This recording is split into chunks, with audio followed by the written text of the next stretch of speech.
Hello, welcome to episode 23 of Queer on El Paso. Style is the answer. Style is the answer to everything. Wayne Hilton is a designer, artist, and boundless creative. He is widely known as an excellent event planner, host extraordinaire, and El Paso's own style guru. With a background in costume design, his passion for art, interior design, fashion, and travel, Wayne creatively managed to bring all of those influences together when he launched his YouTube channel, The Consummate Host, in March. We talked to him today about all things stylish, from fashion, decor, entertaining, and the overall zeitgeist of the El Paso community. Lastly, we asked him about how he began his YouTube channel and what viewers can learn from his videos. Wayne, welcome to Queer on El Paso.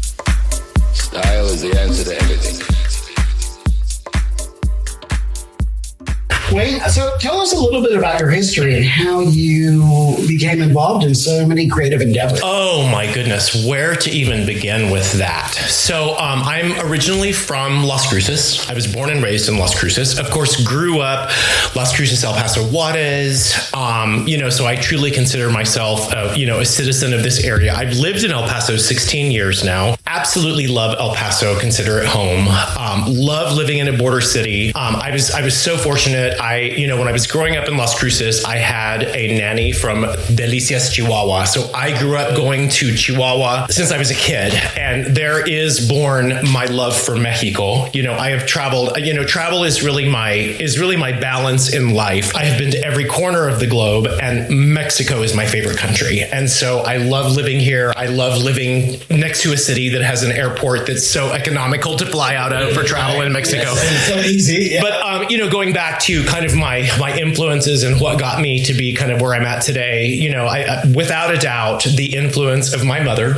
I mean, she was herself kind of a style icon. She was fearless and unapologetic. And I just grew up with this influence of someone that followed their heart as far as style goes and was just true to herself. So that was kind of how I learned. And then my education, my degree is in costume design. So I have a theater degree in costume design. And, when you're in theater, you study all aspects of design. So that really kind of opened my eye up to just awareness of just aesthetics in general, and like even someone who is studying costume design, historically, you have to look at what shapes the aesthetic of a period, not only what people are wearing, because typically, there's a reason they're wearing something and it's related to interiors. It's related to art. It's related to politics. It's related to whatever's going on at the time. And so I really had this kind of beautiful, saturated upbringing where I have just always been, conscious of style and aesthetics, but in a way that's not, I always joke with people about words like trendy or popular or whatever, because I was raised in such a way that, like trends and rules are there to be broken. And, it's nice to have guidelines, but, the idea of being trendy is almost negative to me, because I was raised in such a way where it's a lot more fun to like go against the trend than it is to be the trend. I agree more, and it sounds to me like trends are really for straight people. It's up to us to agree that nuance. I always go back to it's so funny, and I think Izzy can talk to this as well. But I think all three of us are influenced by our mothers. Right. It's not an uncommon narrative. No, not at all. And a lot of how that expresses ourselves later in life, how we express ourselves later in life, is kind of an homage or a kind of nod to our mothers. And a lot of how we were raised. My mom was this little style icon. She was an iconoclast. She didn't care what was, she'd watch all the fashion shows and the magazines, and she would do her own thing, and she never failed to surprise me with something interesting. Absolutely. And I think that helped develop, and that helps you develop, and it's 100%. No, I love to tell this story. Looking back, of course, first of all, at the time, I was a young child. My mom went through a million phases of collecting, and like her, I am a maximalist. She was like the epitome of maximalist. But one of her phases was doll collecting. And I remember we would go over, believe it or not, there was a doll museum in Las Cruces. This would have been like the mid to late 70s. And Melba Dummer, I'll never forget the woman that owned this doll museum. My mom would buy these dolls from her, and she would like have them dressed a particular way. But we would go over and sit in Mrs. Summers' living room and talk about like historic fashion. And this went on for many, many years. And so then when I got into college and started studying fashion and historical fashion and all of this, it's like it was in my blood. And I was just like, why do I know these things? Like silhouette was so easy for me. You know what I'm saying? Like I could look at something and I was like, I know exactly where this is from. You know, this is neo-ampere. This is Ampere. This is 40s. This is, you know, whatever. And then I realized it was those years of sitting on that floor, just listening to these conversations between my mom and this woman that my mom was getting dolls from, and like how significant it really turned out to impact my life, you know? But like I said, as a kid, you don't think twice about it, you know, but thank goodness, you know, you remember things from them and it makes the impact. And now I'm just like, I'm thankful. And that's one of like dozens of examples of how things impacted kind of making me who I am. And you can see a creative through line there, because there is a direct correlation between dolls and their wardrobe to costume design for the theater. Oh, totally. Oh, no, absolutely. A real direct connection there. And then, of course, in costume design, it tells a story. It presents a color palette. Exactly. There's layers involved in it. And so do you use a lot of that same technique in which you would have approached a play or a musical designing the costumes to your personal life? Do you embrace that kind of thoroughness? Absolutely. You know, for me, you know, I will admit I'm very easily influenced. I mean, I can see something that sparks something in the moment, and then it becomes my aesthetic, my go-to. You know, it might be something that, you know, whether it's a hemline or the fullness of a pant or the color on a wall or whatever, like maybe I hadn't thought of it before, but I see it and like it. And then I'm completely open to do it. You know what I'm saying? And I'm also fearless. I mean, I'll try anything. And, you know, I've worked with many people on interior design, and, you know, it just, sometimes it pains me to see the way people labor over things, but I guess that's what keeps designers in business, because, you know, not everybody has that, you know, that ability. But, you know, I always tell people it's just paint. It's just paint. You know what I'm saying? It's not the end of the world. If you don't like it, try it, you know, and you know, that's one example. Right. But yeah, thoroughness, yes. Process also, you know, like kind of circling back to costume design, you know, you think to yourself, if you're designing a play or a movie or anything with costumes, you have to imagine, okay, what does the character have in their closet? You know, you do a psychological study, you do a profile, you have to kind of get in their head and think about what would they be wearing, and that's how you develop it, you know. But you know, again, for me, I'm going to circle back to Mom one more time. She, you know, her message truly was kind of follow your heart and don't worry about what anyone thinks, you know. So, and I want to say, because I know you guys mentioned this when you invited me, and thank you for calling me a style guru, by the way. I appreciate that so much. You know, one of the things I love about El Paso, and I see this as a positive, we can kind of do our own thing. I mean, there's no rules here. You know what I'm saying? And, you know, some people might say, you know, it's unfortunate to live in a community that's outside of, you know, like trends, or, you know, not trends, but like activity in the world of design. Yeah. But for me, I think it's a positive, because we can kind of do our own thing, you know, like let us be the icons. Let us develop a style that others follow versus having to follow something that somebody else is doing. Absolutely. There's no parameters. There's no parameters. And also, I don't think there's judgment either. I think one of the big things I think is that in other cities, there's a lot of, you know, sneering, and then, you know, a little bit more when they're in industries, say fashion, right, that sort of thing. It is a little bit more judgmental. Yeah, no, absolutely. Yeah, for sure. It's kind of like a laissez-faire, anything goes. It is. And kind of celebrates individuality. It does, 100%. Now, I will say, I wish there were more opportunities. If we're talking about fashion, I do wish there were more opportunities to, have events or occasions where you can express your fashion more. But then at the same time, it's kind of like, okay, well then, so going out to dinner becomes a reason to express yourself. So just do it up, Right. Don't wait for an excuse. Just do it. And sometimes, it's okay to be a little overdressed. 100%. You want to present yourself in a certain way. I get dressed up to go to Walmart. 100%. Yeah, I thought it through. And that kind of segues into a little bit of what we're doing. I think we can meander back and forth. Before I forget, because you just said overdressed. So Jonathan Adler, one of my favorite creators, designers, Yes. he's known as being a ceramicist, but he's really become just a brand with interiors. He also has a manifesto. And one of my favorite points on his manifesto is always be overdressed or underdressed. Like push it to the limit, right. But always be one of the two. Never hover in the middle, because that's boring. Yeah, that's boring. Right. And you never get noticed. Never. So you always Exactly. people are really well dressed and people that are Exactly.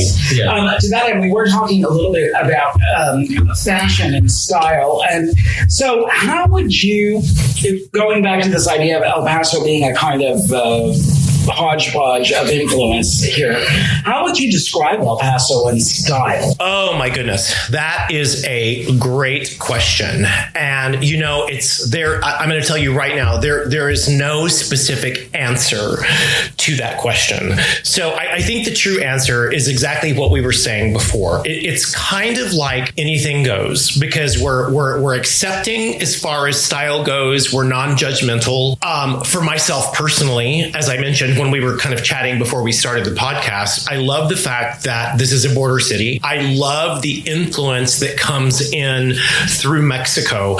Not only influence of Mexico, the country, but the fact that Mexico also has a very diverse population when you look at like what made that country. And I think a little bit of that kind of bleeds into like what we have here. So I don't know that there's a specific answer to that. I think El Paso is generally casual. Right. I think it's a very casual city, but also it's like I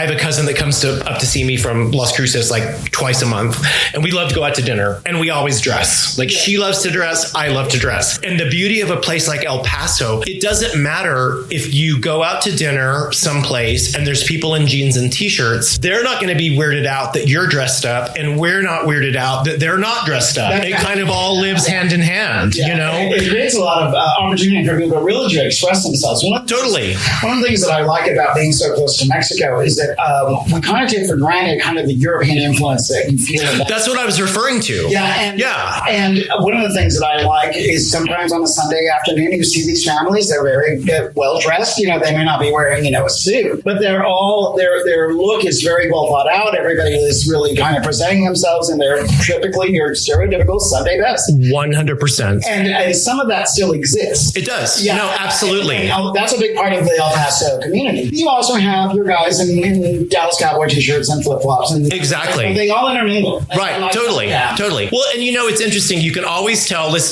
Sunday morning you're out to brunch, whatever. And I'm going to say this in like the most positive way. Like you can tell the Mexicans, you know what I'm saying? Yeah, because they're super conscientious about it, you know? And, I was at brunch 2 weeks ago in Las Cruces and just made that exact same observation. And there's also, it's not only culture, but it's also style, and that's another thing that I love so much about travel is when you're in other countries, you see this aesthetic. And I'm going to be completely honest. And again, I'm not trying to throw anybody, under the bus, but Americans are not particularly stylish because we don't have to be. We don't have to be. It's become the norm for us to be comfortable, And so I mentioned to you, I grew up going to Delicias as a child. And, when you're in Mexico, like a woman wouldn't even dream of leaving the house without lipstick and mascara. I mean, at the bare minimum. And that's a cultural thing. It's the way they're raised. You know what I'm saying? And here, you mentioned Walmart, you go to Walmart and God knows what you're going to see. God. You know what I'm saying? The whole website dedicated. Oh, exactly. You might see it. Well, The amount of pajama sets that I've seen. Unbelievable. And I know. Like, when did house shoes become acceptable? Like as like streetwear, you know? It's unbelievable. I was actually in Walmart about a month ago, and there was a person in front of me with like a hard, clear acrylic backpack with parakeets in it. Oh my Lord. And I was just like, I was so curious. I was like, what's the circumstance that made it that important? And I thought to myself, don't you think it's traumatic for those birds to get taken out of your cage and put in a clear acrylic case that's going to go on someone's back? There was food and water and perches. And I was like, are these like service birds? Is that what's keeping this person like mentally healthy? I don't know. I was just like, oh, but am I surprised? No. Emotional support birds? Right, exactly. Right, 100%. Exactly. Really, really cool way. Well, trust me, now I'm going to be looking for birds online. Kind of like you, that I kind of latch onto something and then it becomes my obsession. Totally. It might be short-lived, or it may last for the rest of my life. Exactly. I am very easily influenced as well, and I think a lot of it is just when going back to that idea. I think a lot of it is embracing something new as a way to kind of fulfill yourself creatively. Keeps life interesting. Right. That's how I put it. Keeps life interesting. Like, why be locked into something? And I'm going to circle back to something we said earlier. And I was taught this. Like, my mentor taught me this. Rules exist to be broken, and especially as designers.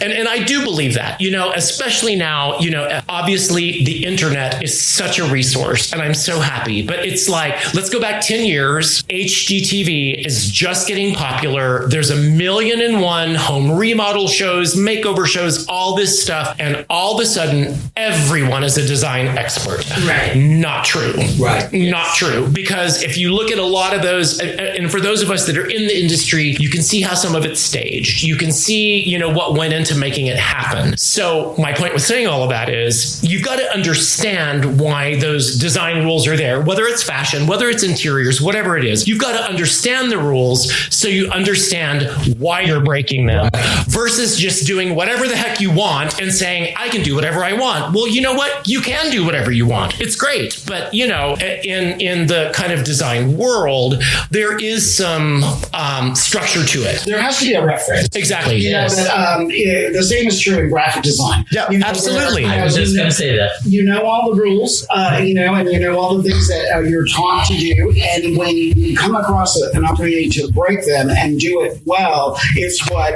pushes it the whole look forward. And I think that's where we get some of the most interesting things in all aspects of design. Like when people make those choices and decide to do something that's outside the box. I hate to use that term. It's so overused, but it's the truth. You're doing something outside the box. That's where, invention happens. That's where something really, creative, where you see that.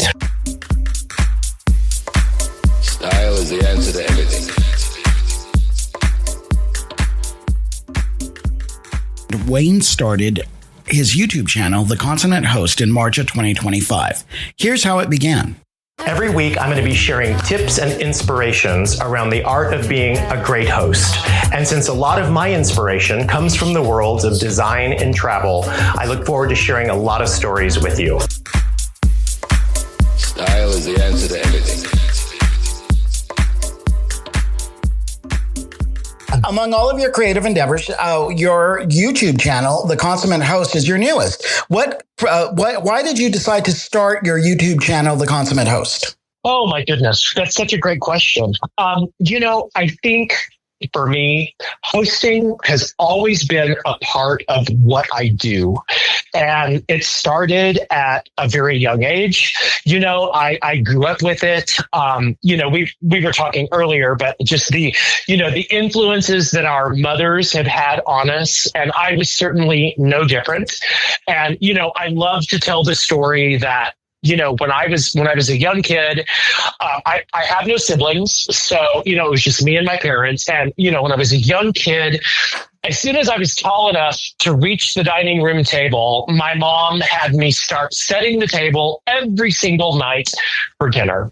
And that was really the beginning of it, and, in the beginning, I did it as, perfectly as I could, the way she explained it to me, trying to make sure all the details were as she had said. But then, my creative brain kicks in and I was like, okay, well, how can this be different? Or how can this be more interesting? Or what can I do to make, the experience special with the way I set the table? So you can see it started at a really, really young age. And then I worked in the private club industry, creating events. I've done event design my entire professional career, and there's just something in the blood that drives me to want to just make experiences, the best that they can be in all ways. It involves food, it involves drink, it involves design and decor, and now I'm talking about hosting people in my home and when you have guests. And I'm just, I'm the type of person that likes to kind of share my passion with people. And so that's what really motivated me to start the channel. It's really a vehicle that I can share my ideas and hopefully inspire others to, to have the confidence to be great hosts themselves. Style is the answer to everything. What kind of things can viewers expect each week? From your I'm so glad you asked that question. Okay, so obviously we know with hosting, food and drink is a big part of it. So definitely, a portion of what I do is going to be things like, recipes or, tips and tricks for appetizers and mixing cocktails, mixing mocktails, that type of thing. So there is going to be that component. But beyond that, it's also about creating experience, just, little things that you can do to make things memorable. So I literally took something away from my time in the private club industry from the company that I was working for. And that is warm welcomes, magic moments, fond farewells. And that's my recipe for any kind of a hosting experience, whether it be a party, a huge event, or even just having guests at your home. You've got those 3 touch points to make an experience special. So that's kind of the backbone of what I do. But, just looking back on some of my episodes, there's everything from how to set up a mimosa bar to creating home fragrance, how you can do homemade bath salts for your guests. Some of my favorite recipes. Over the Easter holidays, I did a 3-part series over an Easter brunch, and I did a watermelon gazpacho recipe, which was one of my absolute favorites. So a little bit of everything, not just food and drink, but, things, tips, tricks, and strategies on how to be a good host in all ways. I said you can never have enough knowledge about that stuff. I'm not very good with it. Yeah. Never.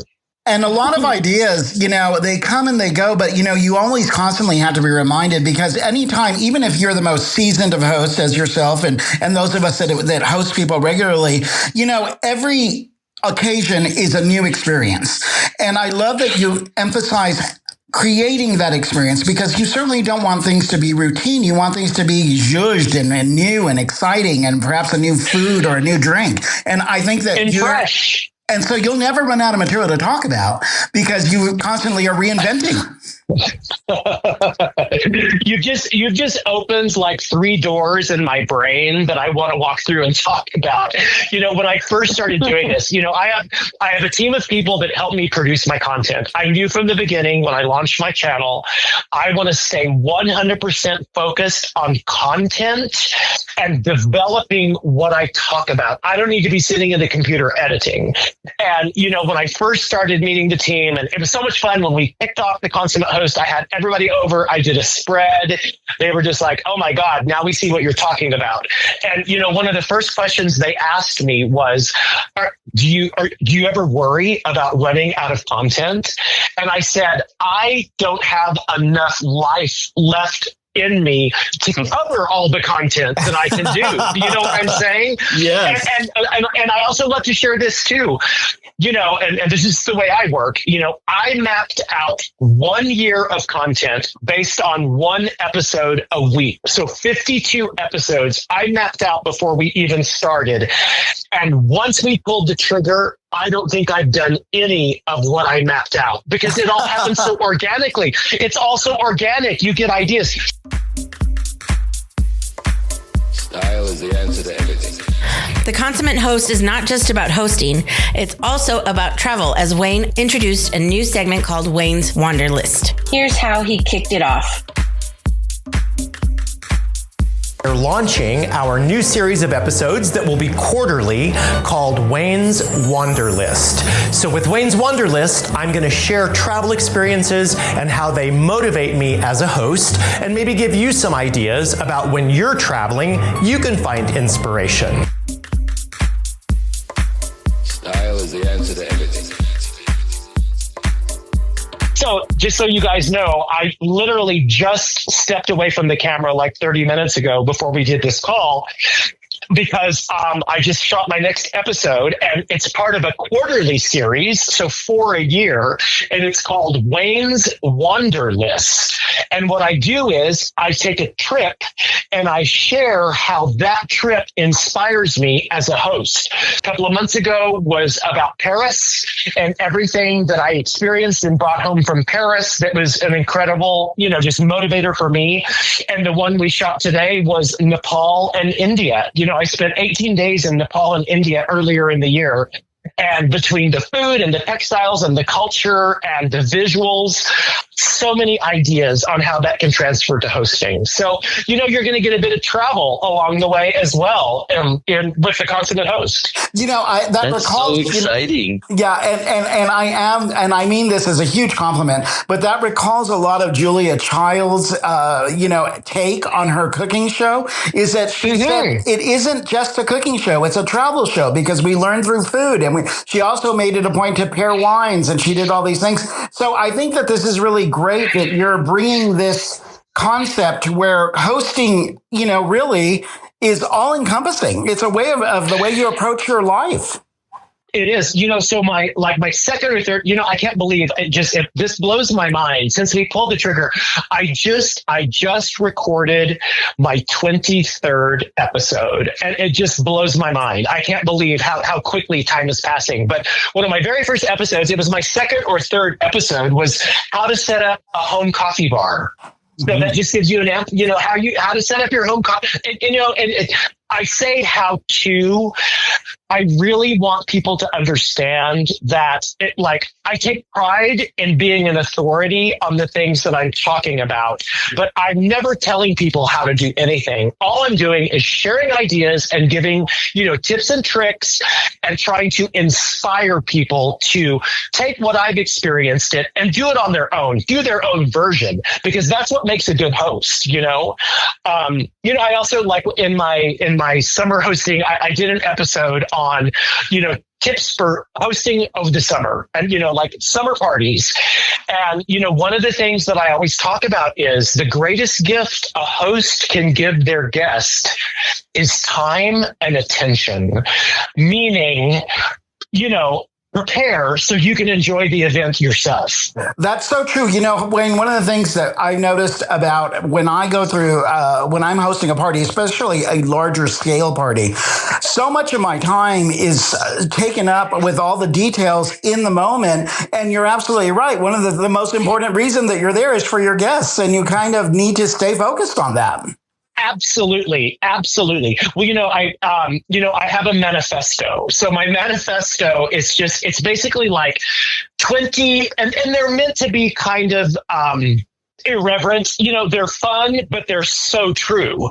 And one of my manifesto points, and trust me, I don't have all of these memorized perfectly, but one of my manifesto points is effortless hosting is an illusion created by good preparation. And that's what it is.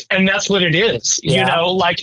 Nothing is effortless. It may look effortless, but it's about preparation. And I talk about that too, do the work on the front end so you can enjoy the party, because, a relaxed, engaging host makes a party. That's absolutely true. Who your target audience is for your podcast? Well, that's such an interesting question. And of course, I have marketing people that are helping to guide me on this. So, my initial thought was that it's going to be people loosely around my age group, you know what I'm saying, that are entertaining and doing, hosting and doing that kind of thing. But It's very interesting. My team is like, yes, we agree with that. But think of the day and age that we're in now. You've got all these, 30 somethings that, do have an income, but, now it's all about the shot, the social media posts, the Instagram, all of that. And these kids are looking for tips on how they can create something and capture that moment and post it. And that's a whole other audience that I hadn't even thought of. That's revolutionary. I think that really is something, because it's kind of a show that's very Instagrammable and showing people how to make the most out of their experience, while at the same time giving them the opportunity to take those shots or that video or create that for social media, which is a nice take on these type of shows, Wayne. Exactly. I was super thrilled. I just got a call from, the owner of the company that helps me produce my content. And he was just like, hey, just like a heads up, we posted a reel yesterday on Instagram and you've already had over 5,000 views since yesterday. And I was just like, oh my God. So that's exciting. I feel like I have an ambitious yet realistic expectation on the growth of this. I'm not one of those people that I'm expecting some sort of overnight magic, that something goes viral and you're a celebrity. But I'm excited for the growth. I'm going to circle back, Ted, because I just thought of something that you were saying earlier about keeping things fresh. And, you always want to be inspired. For me, doing this, it's keeping me in that learning mode, because I'm always looking for new ideas and new things to try and share. And as long as I'm learning, it keeps me motivated, and we love that process, because then it's never boring. You know what I'm saying? Because we're pulling new things in all the time. Well, that's the impetus of creativity. It seems to me that you always want to be, pushing the boundary, and you could be at the grocery store and something could just hit you over the head and say, that's going to be an episode of mine, because 100%. Because it's all around us. So it's kind of like picking children as your favorite, but what has been your favorite video to have made so far? Oh my goodness. Let me think about it. Okay. I think, gosh, that's a tough question.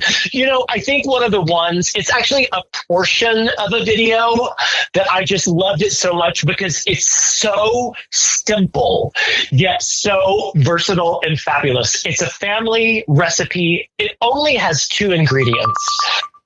We call it heavenly cream. It's literally 1 part whipped cream, 1 part marshmallow cream. That's all it is. It's magic. Because I've watched it at parties. You can serve it you can dip it with just strawberries or angel food cake or cookie bites or cake bites or whatever. It's delicious on anything. And I kind of told this story in the episode. I've seen it at parties. People go up, they'll take a strawberry, they'll taste a little. They might just submit and stand there, but if they walk away, they're back in 2 minutes. And then they've got a plate full. They love it. And then, so not only is it like that, but then you can create desserts with it. You can layer strawberry pie filling with heavenly cream and graham cracker crust. And, you can really be creative with it. But I just love that because anyone can do that. It doesn't take a chef to take equal parts of whipped cream and marshmallow cream, but it's so fabulous. So that's why I love that. Simplicity. Totally. So it's kind of like the little hidden gem kind of thing. But I was so excited to share that, because it's just, again, it's simple and easy, but it can be fabulous. And it sounds decadent and delicious. Oh my God. Well, it's also, it's funny because it's not just the flavor, but it's the texture. You know how marshmallow cream has kind of a funky texture, but when you mix it with the whipped cream, it's like heaven. And then in the same episode, I also share a family strawberry pie recipe that's also quite simple. And I'm going to tell you something. And I say this in the episode. You make this once, like you will never buy another store-bought can of pie filling ever again. Because when you do this, it's simple ingredients. I mean, it's basically, you puree strawberries so that you get like a strawberry juice. That's the base of it. And then you just add sugar, cornstarch, then your strawberry pieces. There's a couple of, little boiling points on the stove, but it is not difficult. And you're off to the races. And you can do it with any berry. It doesn't have to be a strawberry. It can be any berry. And here's the secret: fresh ingredients. I open a can and taste something like that from the store, and all I taste is preservatives. And it's like, I just want people to keep it fresh. And trust me, your guests will notice. And that's what it's about. It's about, surprising your guests and showing them that you care about their experience. That's what it's all about. I love how simple some of this advice is. And anybody that's wanting these recipes, they can find your YouTube channel, The Consummate Host. Yep. They can go through your episodes and find these incredible recipes among all the other content that you've created. But what I love is that some of it is so completely simple. It's very accessible for anybody at any level doing any kind of entertaining to keep in mind. And on top of that, it's highly entertaining, Wayne. I think that you're creating some really great content that not only is informative, but is engaging. So I think that that's really an amazing thing. What else down the line are you seeing episodes that maybe your viewers might be able to look forward to? Can you share a little sneak peek, you think? Absolutely. Because, I'm growing and the channel is going to continue to develop and grow, 100%. Okay. I'll tell you what I'm super excited about. And, this hasn't come to fruition yet, only because it takes time, but it will absolutely happen. My background is in the theater. So my degree is in costume design. The first 10 years of my career were in costume design, film, television, movies, stage, all of that. I'm a collaborator. Like, that's a very collaborative, profession. And I want to start engaging in collaborations in El Paso. We've got amazing restaurateurs here. We've got amazing, chefs and creators and baristas and bartenders and mixologists. There's incredible talent here. And I want to collaborate. I want to work with people and help them kind of, I don't want to say elevate, but, expand what it is they're doing by collaborating. And I'm super excited about that. The last couple of weeks I've been working on some, thought starters and ideas that I want to share with some people that I know in our kind of food and beverage community, so I can plant those seeds and get them excited about doing something with me. That's great. That is very exciting, Wayne. Well, you are the Consummate Host, and that's your YouTube channel. But those of us here at Queer On That think that you have been the consummate guest. So we thank you. Oh, you're the best. For sharing. Yes, I'm going to shout out one more thing, because this literally just happened today. For anybody that hears the episode, the podcast when it comes out, good friend of mine who I've collaborated with for 20 plus years is a costume designer in the film industry. She has a film premiering here on the 26th at the Plaza Classic Film Festival, and the Consummate Host is going to be hosting the red carpet at that event. So anybody that's interested, please come down and join us. Anyone can go, and it would just be, we're going to be capturing content there. And it's just going to be a great experience for the community. And the film is called Long Shadows. Excellent. Well, that's a nice little parting tip, and we'll make sure to look for you at the Plaza Classic Film Festival. And a little bird told me that you can also be seen pretty soon in a commercial for a Land Rover. Is that right? I have gotten more traction off of that host than anything else. I think it's just like testimony that I can clean up pretty good. Like that's the only reason people are fascinated by it. But yeah, out of nowhere, I got a text last week on Wednesday that said my name had been given to a producer and they were looking for talent for a commercial. And it was for Land Rover. And this is what they said. It's supposed to look like old money dinner date. And I was like, okay, I mean, I think I can pull that out of my closet, you know? So we did it and it was super fun. I love the experience. And I think it might be slightly longer format. I don't know if the end game is television commercial or social media. So it might kind of be like a story. You know what I'm saying? Right. Like one of those storytelling commercials. So, but I promise you, as soon as I know what's going on or it comes out, it'll be on the Consummate host and it'll be on, Instagram and all that good stuff. So we'll make sure people will be able to see it. But thank you so much for bringing that up because it really was fun. It sounds like a lot of fun. And the photos from your social media posts look like it was a great time. But once again, it's just an example how your star is just continuing to rise. And we are happy to be here for it. And we look forward to much more content from you and the Consummate host. Thank you, Wayne. Well, I think you guys are amazing, and I have enjoyed this time with you, and I look forward to seeing how this all plays out, and we'll be in touch. Thank you, Wayne. Thank you, Wayne. Perfect. All right. Thank you, Wayne. Take care. Bye guys. Now.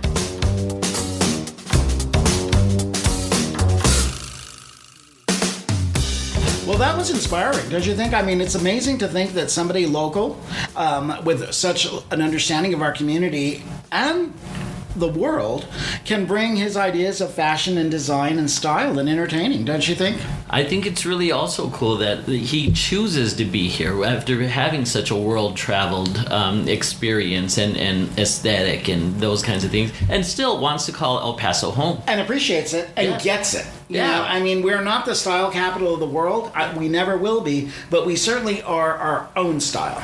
Yeah, and we have our own aesthetic, and we also have that kind of, for lack of a better term, the joie de vivre here. You know, you can get away with a lot of things here. Right. You know, when I was shopping for shoes in the late 80s, I was contemplating these shoes that I wanted a little bit dressier, and me and my friend Danny made so much fun of the salesperson. He goes, well, fortunately in the Southwest, we can get away with a more casual shoe. And I was like, girl, step back.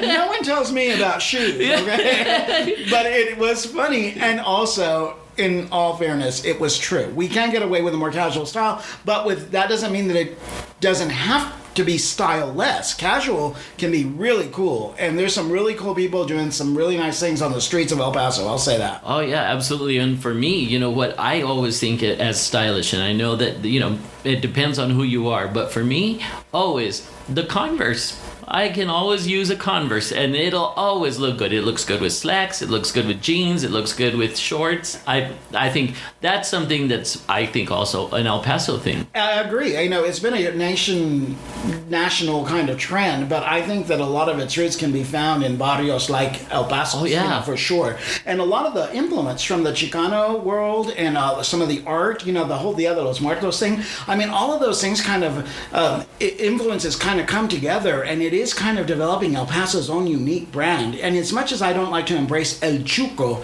that is actually a brand that we can all kind of understand, and we know what style we're talking about when we talk about El Chuco. Oh yeah, it's absolutely, I think it's a blend for me. El Chuco style is a blend of cholo, of biker, and kind of the freak aesthetic as well. Yeah, the artists too. Yeah. They're very art forward. I mean, one of the things I'm most proud about in terms of the overall aesthetic of El Paso is that it's not only looking prettier, certainly prettier than what it did 15 years ago, but all the street art and all of the artists that are coming up. I mean, the art scene has really become much more vibrant than I've ever seen it in the past 30 years. And I've been following the art world here in El Paso. Oh, I'm in love with the murals that are going up. You know which one I really love is that one made of repurposed garbage with the kitty. Oh yeah, it's just gorgeous, and it is so El Paso. It really is. Yeah. So we called this episode "Style is the Answer," and one of the things that we wanted to kind of talk about, or maybe discuss a little bit among ourselves, was the gay aesthetic. Yeah. So, what is it about gay men in particular that they just bring so much of that to the table? Do you have a thought? I do, a couple of things, but because we definitely have an access to our feminine chromosomes. So I think we have, you've embraced it. Yeah. It's a love for and appreciation for. Whereas so much of like patriarchy villainizes women to a certain extent. I think gay men are dismisses them. It's right. like clothes aren't that important, or how I decorate my home isn't that important. That's changing. I think men are becoming a little more tuned into that. But I think you're right. I think that balance between the feminine and the masculine energy allows us to explore things that typically men are either they are incapable or ashamed to explore. Yeah, and at another level, I think because we're gay and we've had to fight so hard for our aesthetic, that we also challenge each other. And that's why we do read each other. In friendly competition. But we hold each other up to a certain aesthetic, to try to be better than. Yeah, exactly. Yeah. And I think that one of us elevates all of us. Yeah. So when you see somebody like Wayne really kind of in the influencer space and talking to not just the gay audience, but to audiences all over the world, and you see somebody that's just dressed really cool and has their own style and stuff, it's important to recognize that. And it kind of, as gay men, I think we all kind of want to secretly be more of that, so it's like, oh yeah, well, I see you, but see this. Yeah, and I always, and this is going to sound trite, but be your authentic self. Right. Yeah. One of the things, and I don't know that we actually have this clip from the interview with Wayne, but we asked him about what one of the most important things that one could bring to the table when it comes to developing their own personal style, and I think the answer is simply one word, and he said it best when he said confidence. Absolutely. That we can confidently say, I got it now on that, queers.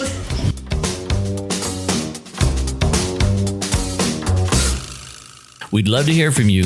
Email us at feedback@queeronthe.com or visit our website and leave a comment. www.queeronthe.com. That's www.queeronda.com.